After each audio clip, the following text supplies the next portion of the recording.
जय श्री राम भक्तों। भगवान से बात करने और अपनी बात को तुरंत पहुंचाने के 5 शक्तिशाली तरीके आज हम आपको बताएंगे।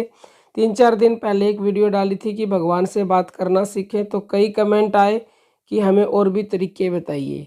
तो आज हम 5 तरीके बता रहे हैं, तो ध्यान से सुनिए और उनका प्रैक्टिकल ज़रूर करना।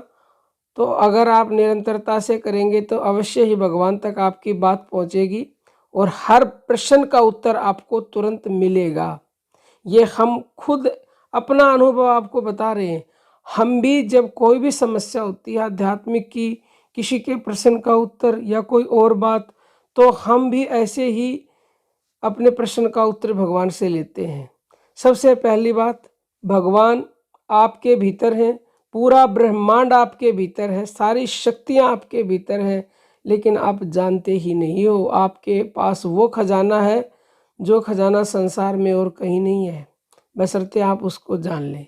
तो सबसे जो पहला तरीका है वो है ध्यान का, यानी कि मेडिटेशन का, जो हमने उस वीडियो में भी बताया था। अगर आप ध्यान करते हैं, और ध्यान कैसे होगा? ध्यान होता है नाम जप से। आप नाम जप भी कह सकते हैं, नाम जप करते हैं या ध्यान करते हैं एक जगह बैठकर शांति से। तो जब आप बिल्कुल ध्यान में उतर जाते हैं तो उस समय आप परमात्मा से अपना कोई भी प्रश्न करेंगे तो उस प्रश्न का उत्तर आपको आपके अंदर से ही मिलेगा, तत्क्षण मिलेगा। आप करके देख लेना और वो जो उत्तर मिलेगा वो बिल्कुल 100% सही होगा, अगर आपका ध्यान लग जाता है आज्ञा चक्र में तो। क्योंकि सारा खेल मन का है। जब मन एकाग्र हो जाता है, कोई मन में विचार नहीं आता, तो उस समय ईश्वर तक आपकी बात पहुंच जाती है और ईश्वर तक बात पहुंचते ही आपको उसका उत्तर भी तुरंत ही मिलता है। दूसरा तरीका है, कोई भी आपकी मनोकामना है, कोई भी आपकी बात है, उस बात को आप रिपीट करते रहते हो, दोहराते रहते हो बार बार बार बार बार बार।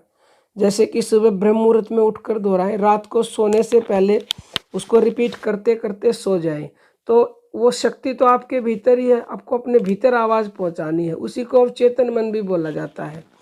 तो उस जब एक ही बात को आप बार बार रिपीट करेंगे 2 बार दिन में 10-10 15-15 मिनट, तो जो आपके अंदर शक्ति है उस तक वो बात पहुंच जाएगी और पहुंचते ही आपको उसका उत्तर जरूर मिलेगा। या तो आपके अंदर से आवाज़ आएगी या किसी इंसान के द्वारा कोई संकेत मिलेगा या कोई स्वप्न में संकेत मिलेगा। जवाब जरूर मिलेगा, बशर्ते आप उस जवाब को समझ सकें। तीसरा तरीका है, जब आप अपनी प्राण शक्ति को रोक देते हो, प्राण शक्ति को रोक करके और ईश्वर से अपनी कोई बात बताते हो, उस समय पर जब आपकी प्राण शक्ति रुकी हुई है तो तुरंत ही ईश्वर तक वो बात पहुंचती है और पहुंचते ही आपको ईश्वर से उसका उत्तर मिल जाता है, जो भी आपकी चाहे कोई भी बात हो। चौथे नंबर की बात है कि आपकी कोई भी बात है, कोई भी मनोकामना है, आप उसको दिन भर दोहराते रहें या फिर लगातार 3 घंटे कंटिन्यू उस इच्छा को मन में दोहराते रहें, दोहराते रहें, दोहराते रहें 3 घंटे लगातार या पूरा दिन। तो ईश्वर तक वो बात पहुंच जाती है, क्योंकि वो शक्ति आपके भीतर है और जवाब आपको किसी ना किसी के द्वारा जरूर मिलेगा।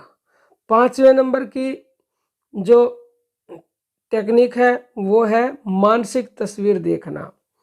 भक्तों, किसी भी चीज़ की जब आप मानसिक तस्वीर देखते हैं, क्योंकि शब्दों की बजाय कोई भी चीज़ जब आप प्रैक्टिकल देखते हो उसका प्रभाव 1000 गुना ज़्यादा पड़ता है।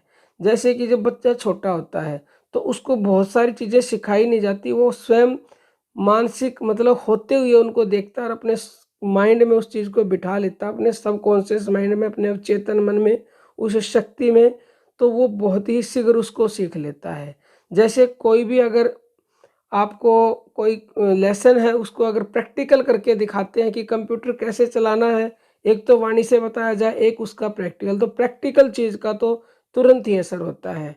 आपकी कोई भी इच्छा है, कोई भी मनोकामना है, उसको आप मानसिक रूप से उसकी पिक्चर तैयार करें और उसको पूरा होते हुए देखें। प्रतिदिन सुबह देखें, रात को सोते समय देखें, दिन में भी जब समय लगे कि ये मेरी मनोकामना है। फॉर एग्जाम्पल मान लो आपको टीचर बनना है, तो आप ये सोचें कि मैं टीचर बन चुका हूँ, स्कूल में गया हुआ हूँ, बच्चों को पढ़ा रहा हूँ। एक बिल्कुल मानसिक तस्वीर, जैसे टीचर बनने के बाद होता है, ऐसे ही देखते रहें, तो उस शक्ति तक वो आवाज़ उसकी मतलब मानसिक जो तस्वीर आपने बनाई है वो जाएगी, और जैसे ही उसके अंदर वो बात पहुँच जाएगी, तो वो आपको उसका उत्तर ज़रूर देंगे। कहीं किसी न किसी द्वारा आपके अंदर से जवाब आ सकता है, या फिर किसी और संकेत के द्वारा आपको उसका उत्तर मिल सकता है। तो ये 5 तरीके हमने बताए हैं परमात्मा तक आपकी बात पहुँचाने के, उनसे बात करने के। आप ज़रूर करके देखना, आपको उत्तर ज़रूर मिलेगा। अब हम अपनी वाणी को विराम देते हैं। जय श्री राम।